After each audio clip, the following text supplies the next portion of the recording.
Thank you so much for joining me this Thursday. This is our usual seminar series. It's always the second Thursday of the month from 2 to 3. Most of the time it's on Zoom. Sometime we meet in person. And today we're going to talk about understanding your grief journey and 5 facts about grief. And I am Jennifer Tillman. Most of you know me. I am a real estate agent with Keller Williams, serving mainly the adults, active adults, baby boomers, children with adult parents, seniors.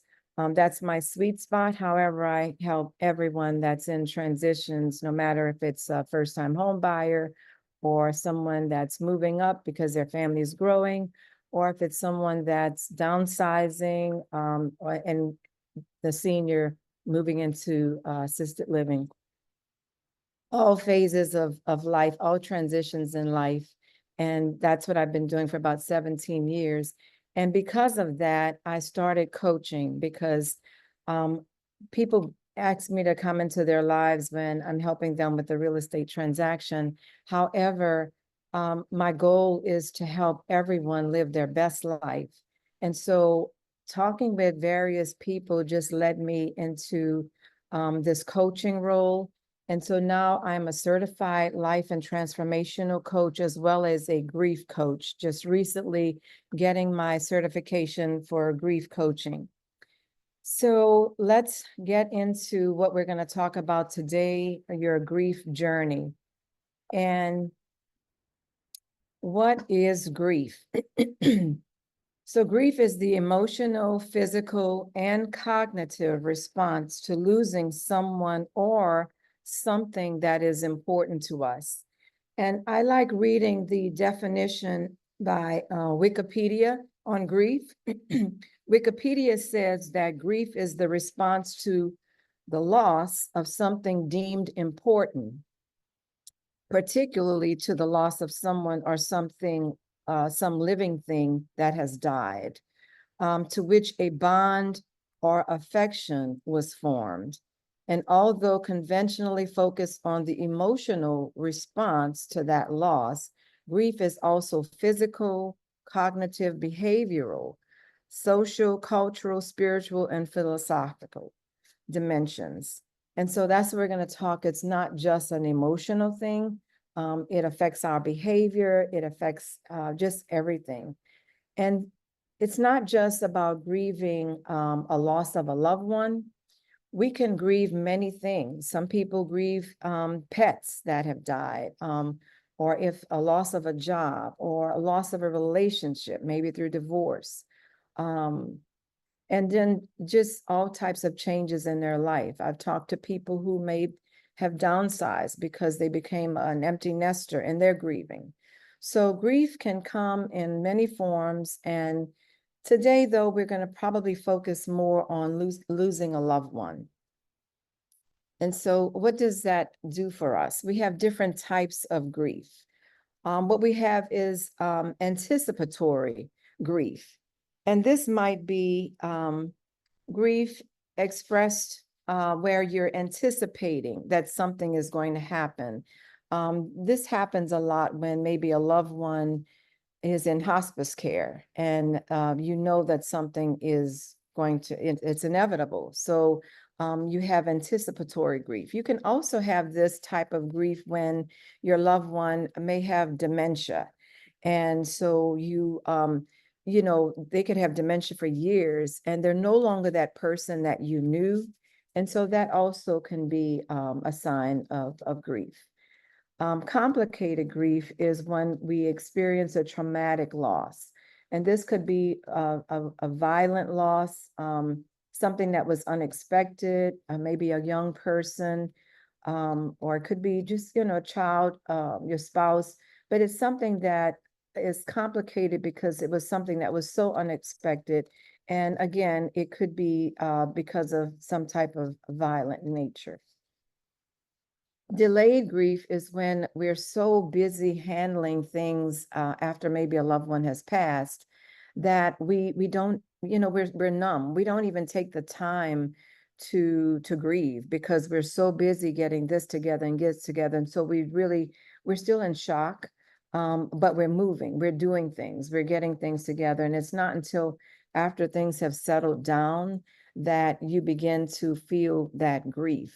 And I can remember when my parents passed away, when my mom passed away, because I'm from the New Orleans area, we had a funeral service here, but then we also had one in New Orleans.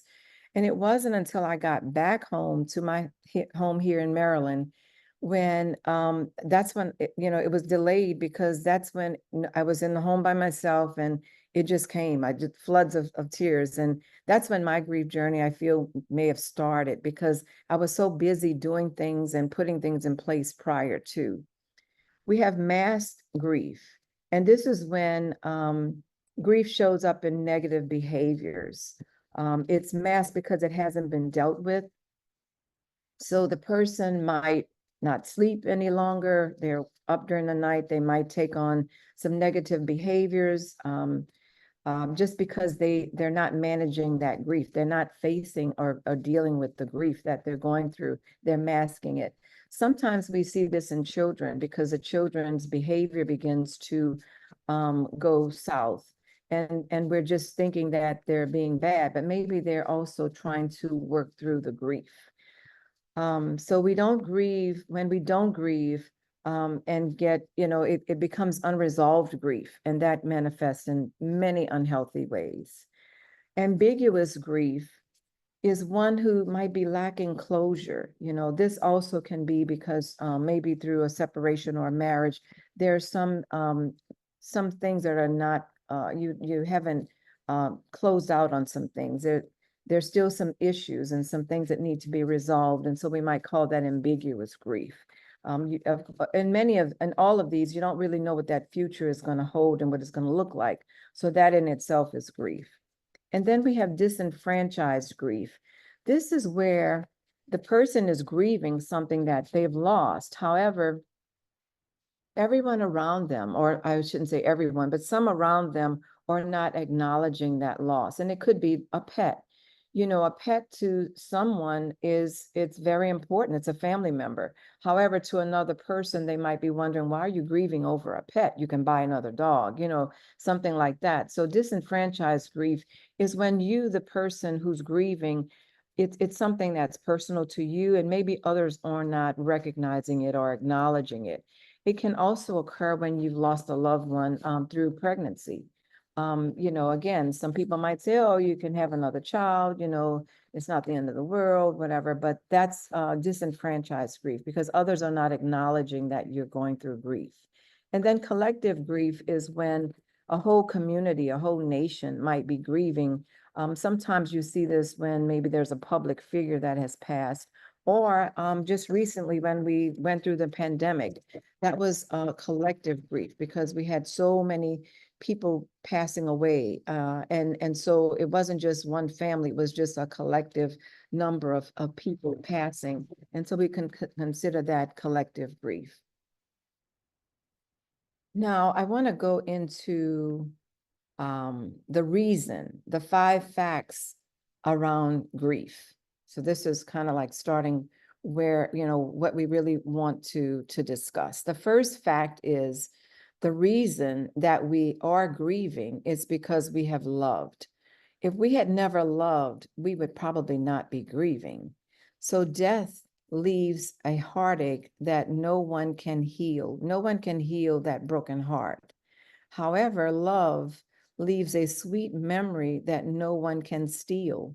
So this was I love this quote, and could never find out who actually wrote it, but it's something that I like to remember. Death leaves a heartache no one can heal, where love leaves a sweet memory that no one can steal. When losing a loved one, it can be wildly painful, and we want that pain to go away. We want the person back. We're shocked and we're numb that we're not going to ever be able to see that person physically again.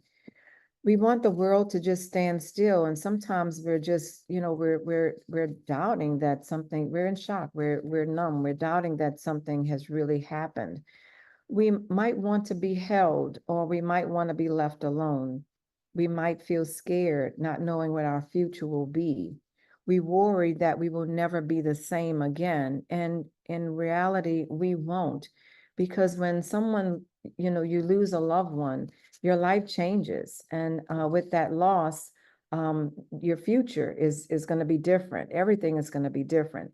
And you might see that other people will go back to their normal lives, and you have to recognize that your life is going to be different. You have a new norm that's going to be created because of it.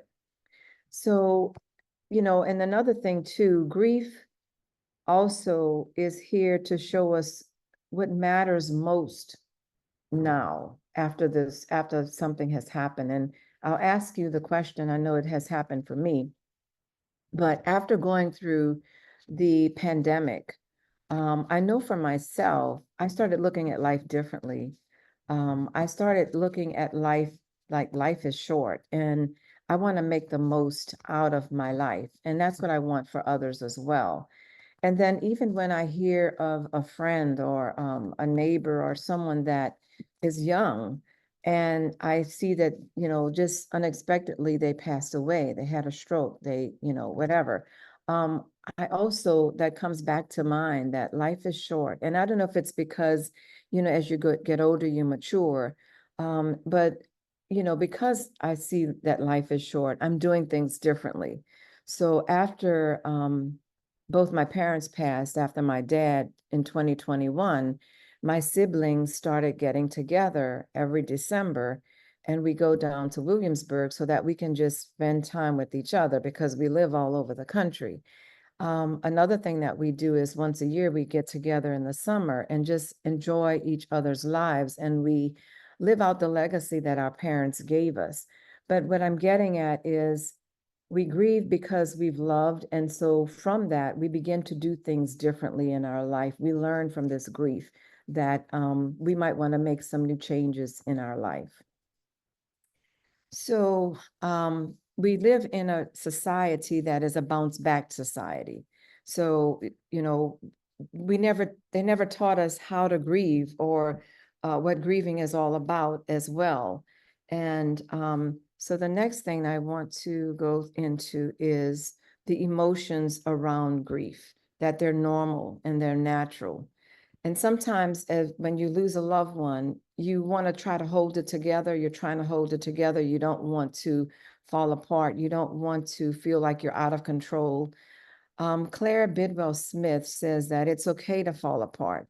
The truth is that in falling apart is how we come back together. So this is also a great quote. Claire wrote, she has a book called Conscious Grieving. And I think that this came from that particular book, that we have to allow ourselves to fall apart and be ourselves and be, who we need to be in the moment. Because if we don't, we're never going to get to the other side of grief. So you might be masking your grief because you don't want anyone to see you fall apart in public.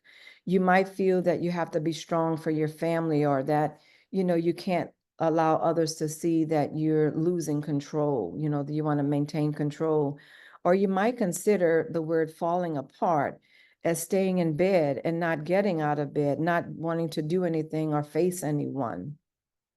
And while you're telling yourself that you can't afford to not function as usual, grief often requires you to depart from your normal and usual way of being.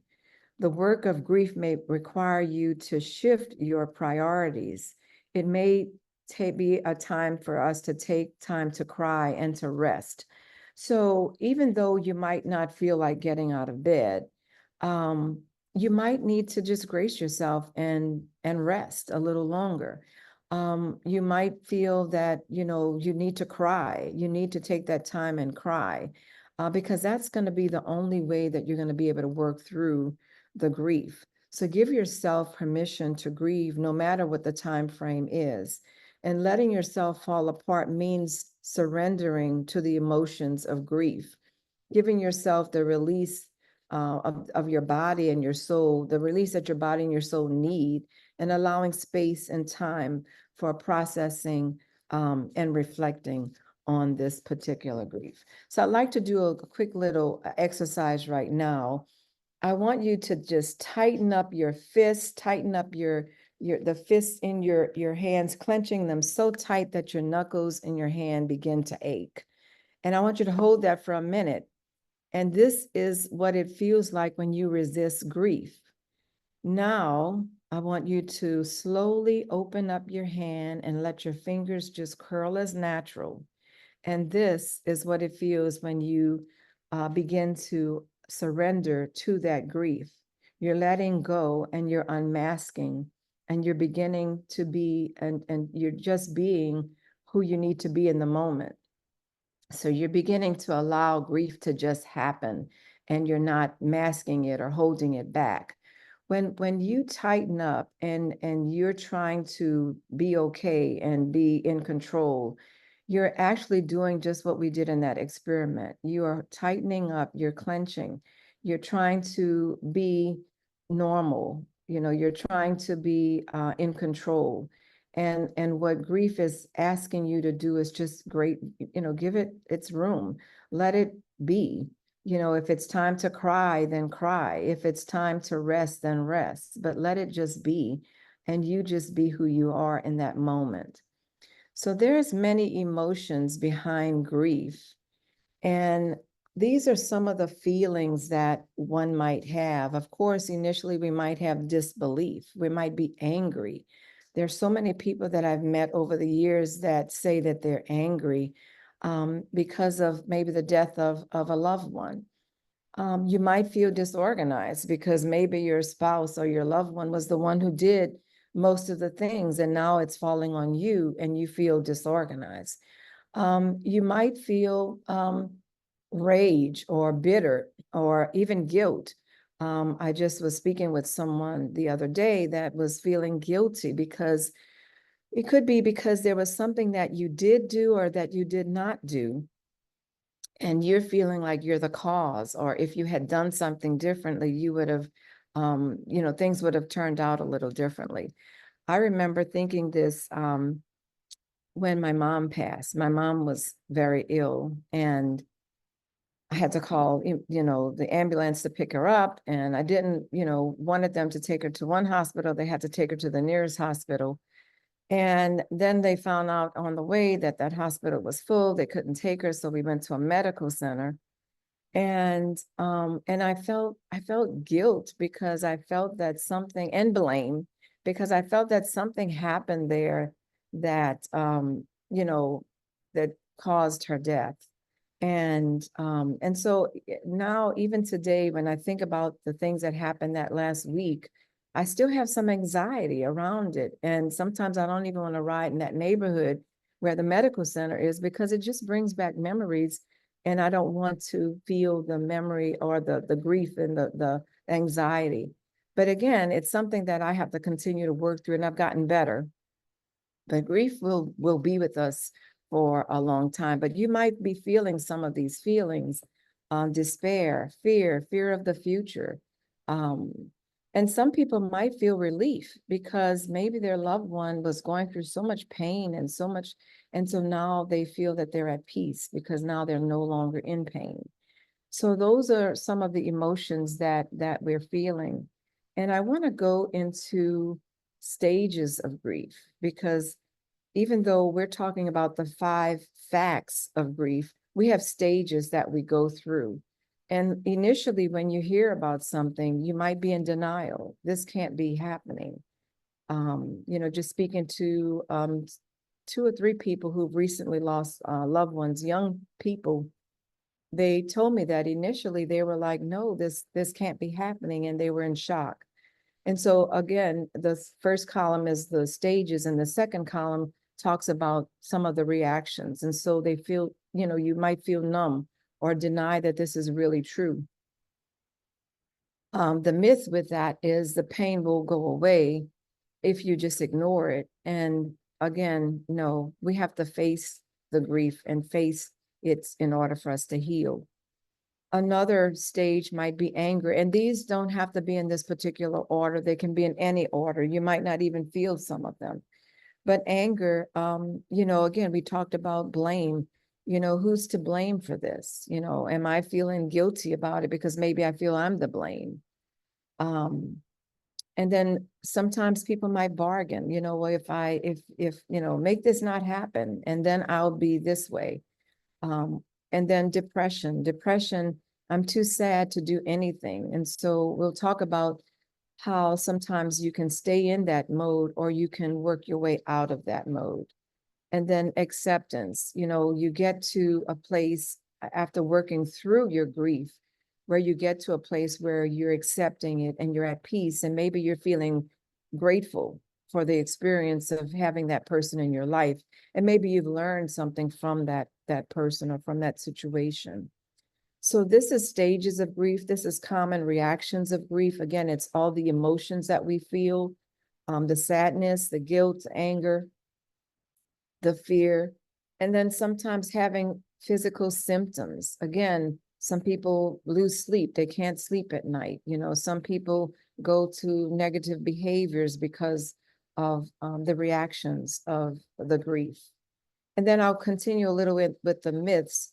A myth might be is it important to be strong? It's important to be strong and in the face of loss. And again, I talked about how you're masking that grief because you're feeling like I need to be strong. I can't let anyone know I'm crying or I'm breaking down. I'm going to lose control.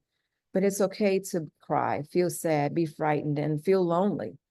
And then the myth is moving on with your life, forgetting the one you lost. When you're moving on with your life, people might feel that you're forgetting, especially when you see that someone has remarried. Lots of times people will then begin to feel like maybe they didn't even grieve. They didn't even miss, their spouse and stuff like that. We begin to get into that mode.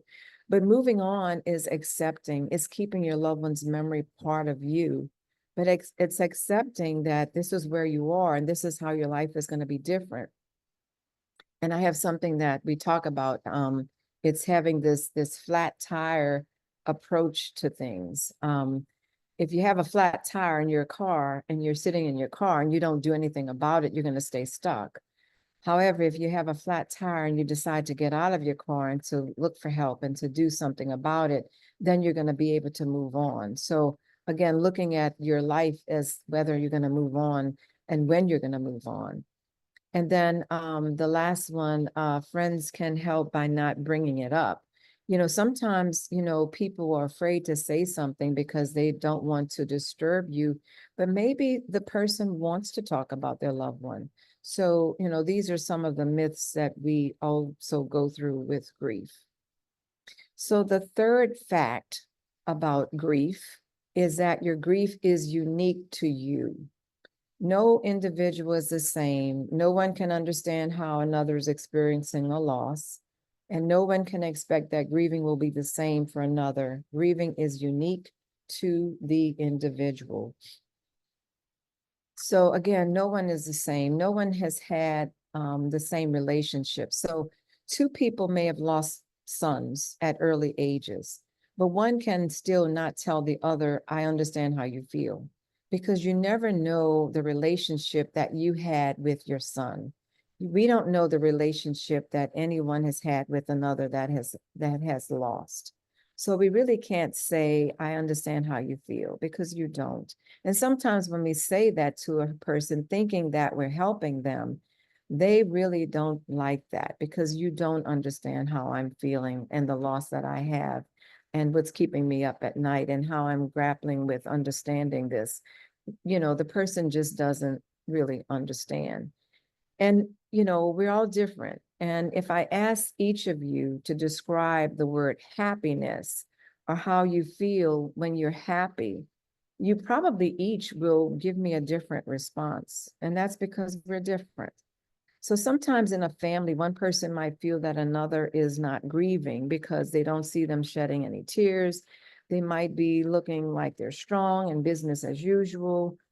But that might be how that person is dealing with grief. They might be needing to stay busy, so we just don't know. We don't know. And we can't say that another person might not be grieving. I've also heard in families that, oh, this person's overdoing it with their emotions. Again, grieving is unique to the individual. There's no right or wrong. There's no universal answer. It's all about you and how you want to grieve or how you feel you have to grieve in your journey. You also might wonder how long grief will last. And there's no concrete answer to that either. The question is, how long do you want it to last? And this is where I usually talk about that flat tire. If you don't ever do anything about it, you're going to stay stuck. So again, if you don't ever reach out to get some support, maybe therapy, maybe counseling, maybe coaching, to get beyond the grief or understand, how do I work through this grief? Working through exercises, working using tools, then you might stay stuck. You might stay in the bed. And that might not be the outcome that your loved one would have wanted for you. So working through the grief will get you beyond, and that will be the answer as to how long. But grieving might be with you forever, because things will trigger you. And things, just like I mentioned, going in a particular neighborhood, passing by this medical center, it triggers me. It triggers me because I think back about those last days that my mom lived, and the things that she probably went through. And it gives me anxiety. But I tell you, it's different today than it was back in 2017 and 2018 when I first was experiencing this. I can talk about it. I don't cringe as much, because I'm working through the grief. But grief will always be with you, especially, just the other day, I was looking through some old boxes in my basement, and I came across a box that was for my dad. And I'm looking through those things, and I didn't cry, but I said, I really started thinking again about him and how much I missed him.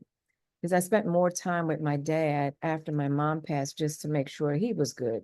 And he passed maybe 4 years after her. So yes, what's going to happen if you stay in the car and not do anything? Um, and what's going to happen if you decide to get out of that car and start moving forward? So this brings me to our fourth fact, which is the way out of grief is through it.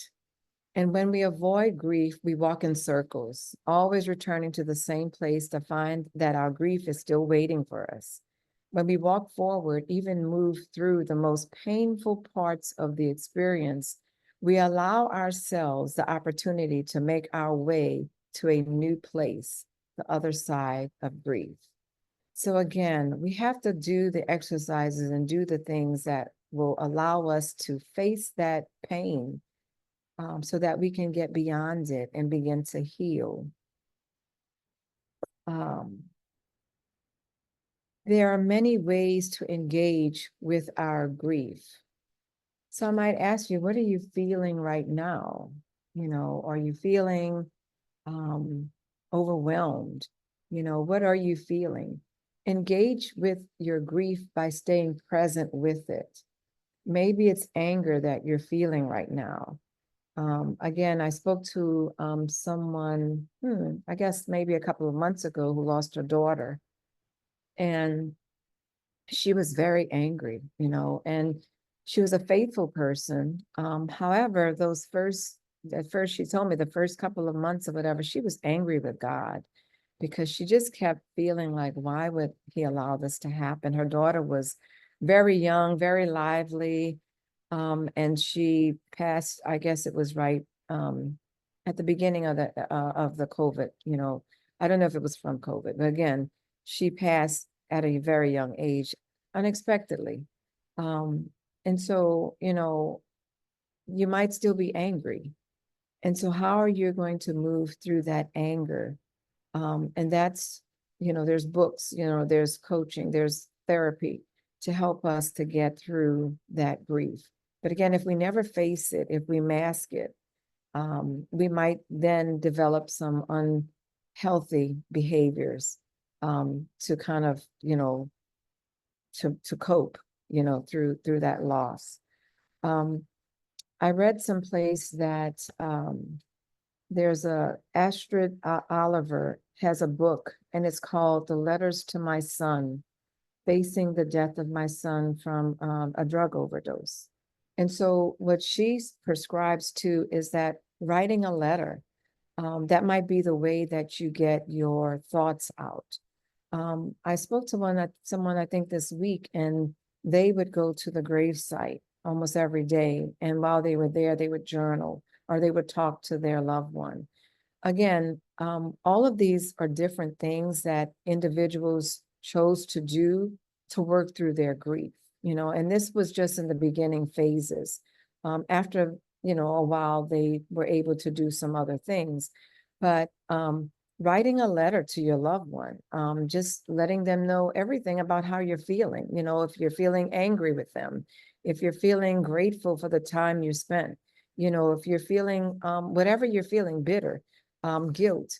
But writing a letter to your loved one might be helpful to help you get through your grief. Again, the letter might state what you've learned from your loved one, how they've enriched your life, and what you are taking away from the time that you shared with them. We want to share how grateful we are for the life that, they lived. And when we're done writing that letter, you can discard it. You don't have to share it with anyone. You don't have to let anyone know how, what you've written. I was speaking to someone today who has children, and just offering that maybe that might be something that they would do as well. They might take you up on it. Again, grieving is going to be different for everyone, and there's various exercises and things that you can try to see if it would work for you. Sometimes we want to be with other people in groups to see what they're doing. And it's good because you can get some ideas, but just because it worked for one person may not be that it's going to actually work for you. But there are many tools that we can use to engage in grief. And when you take the time, work through the various exercises, honoring your loved one, your pain might begin to ease. So I have a poem or a long quote that I want to read to you. And this is helping you to move through your grief. It says, and it's written by Elizabeth Ammons, you can shed tears because they're gone, or you can smile because they lived. You can close your eyes and pray that they will come back, or you can open your eyes and see all that they left for you.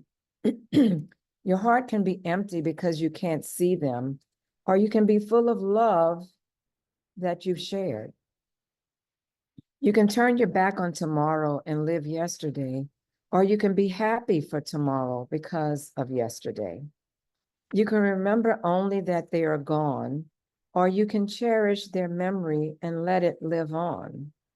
You can cry and close your mind and feel empty, or you can do what they would want, smile, open your heart, and love, and go on. So that was a nice poem. And if anyone would like a copy of it, I would love to send it to you. You will have time at the end to put something in the chat, or, we can get it out to everyone. And we are going to move to fact number 5. Grief can teach us something about life if we allow it to. So if we allow grief to work through us and within us, it can teach us something about life. And again, I go back to the pandemic. I think that the pandemic taught lots of us about life, or losing a loved one, or hearing about a friend, someone who unexpected. I think all of those things teach us something about life. And like I said, for me, my thing is life is short and I want to live my best life. So I might stop doing some of the things that aren't serving me anymore, so that I can focus on doing the things that are bringing me joy, allowing me to spend more time with my family. So grief can teach us something about life if we allow it to. Grief transforms us. When we lose a loved one, we begin to see life differently. We begin to examine what really matters, and grief strips us down to the very essence of who we are. We strive to become whole again. like I mentioned, after losing my parents, my siblings and I decided to make it a point that we get together and we check in with each other more often because it's us now and we're the older ones. As we spend time with ourselves, getting to know who we really are, we begin to see that we are not who we were before our loss. So when you begin spending some time reflecting on who you are and who you want to be, you begin to see a different person, and you begin to see that you're different from who you were before the loss. We may be more focused on what really matters now in life. We may even like the person that we're becoming, even though the path that got us to this place was not what we wanted. We didn't ask for that path. So our grief is not over and may never be. Through the support of others, our reflection on the gratitude we have in our hearts and the legacy of our loved one, we can let go of destructive coping methods, release negative and anxious thoughts, and use our newfound understanding of who we are to become better than who we were before. So I think we might have time. Let me just set the time. I want to do a quick little exercise. Yep, I think we have time with you where I want you to each take a moment right now. I want you to think about how your life has changed since losing a loved one. And again, if it's not a person, it could be a relationship, it could be you lost your pet, it could be anything that was important to you that you had a bond with. I want you to think about how your life has changed since losing that loved one or that special important thing. What lessons have you learned? What lessons has your loved one left you? What lessons has this experience been for you that you've learned? And how can you use that special lesson or legacy to incorporate it into your own life right now? So again, take a moment, think about the loss of a loved one or something special. What have you learned, and how can you take that learning into your life and incorporate it into your life right now? Take a moment, take a couple of minutes. I'm going to pause the recording of this because when we come back in 2 minutes, 2 or 3 minutes, if anyone wants to share, we'll open the mic so that you can share. You don't have to share, but I want you to do this little exercise right now, and I'm going to give you about 2 or 3 minutes.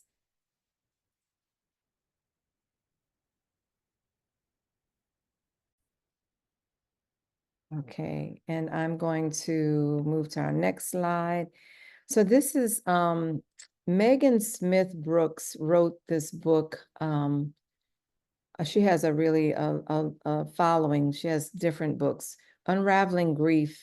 It's a mother's spiritual journey of healing and discovery.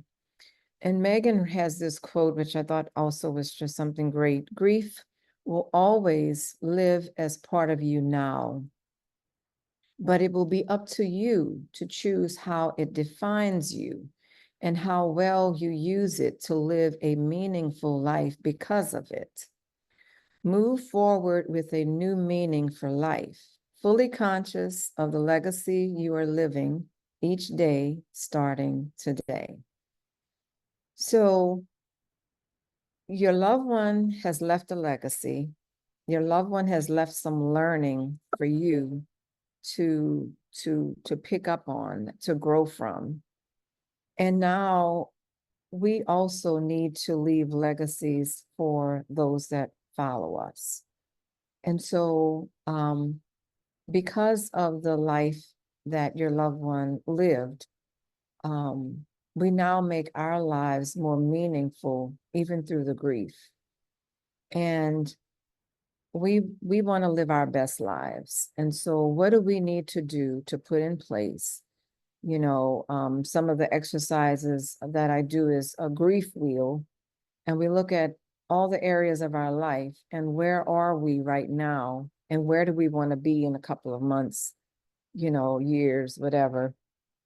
And we start working on becoming that best person and living a meaningful life, even because of the grief, because of the love and because of the loss. So I have just a couple of points that I'm going to leave you with, because this is pretty much the end of our session today. 5 points. Give yourself permission to grieve. Remember to honor the life and legacy of your loved one. Incorporate new traditions into those old traditions, because sometimes we used to do things this way, we used to do this together. Now we have to create some new traditions. Embrace meaning and purpose going forward, and find gratitude in the gift of who you are now. So I thank you for joining me today in this journey, and I'll go over the 5 facts again. The reason we grieve is because we loved our loved one, and that's why we're grieving. Number 2, the emotions of grief are normal and natural. So don't try to mask them or hold back. Just be you and allow that grief to work, just to be. Your grief is unique to you. So no one can tell you, oh, you shouldn't be going to the gravesite, or you shouldn't be crying, or you shouldn't be doing whatever it is that you feel you need to do in the moment, because grief is unique to you and you grieve the way you have to grieve. And the way out of grief is through it. And when you're going through it, you're going through exercises, you're doing various things, some of the things that I shared with you today, to help you face that grief and get to the other side of it, get through the healing of it. And then number 5, grief can teach us something about life if we allow it to. So I hope that you've enjoyed our session today. I have, I think in our, in the chat, I don't know if Debbie's going to put a link in the chat. So if you look at your chat, there's a link, a form for you to fill out, because I'd love to get feedback on the presentation, as well as if any of you would like a discovery session or a complimentary session, I should call it. I'd love to sit with you and hear more about your story. We all have individual stories. And so my goal is to just help you work through that grief. So again, the form is out there, and I hope that everyone enjoyed the presentation today. One thing I must share, and I'm not sure if it's in here, if I didn't say it at the very beginning, but I do a monthly session on, and I think that was it, yeah. I do a monthly seminar series, and it's called the Seminar Series, and it's always the 3rd Thursday of the month. I also have a caregivers Facebook page. So you have my number, you have ways to get in touch with me if you want to connect, like I say, on a deeper level, whatever, a more personal level. Please give me a call or fill out the feedback form. I'd love to sit with you and see where you are and see how I might be able to assist you. And again, we have monthly series. So I'm not sure what our next topic will be for next month, but it will be the 3rd Thursday of September. Not the 3rd, the 2nd Thursday of September at 2 o'clock. So hope to see you there.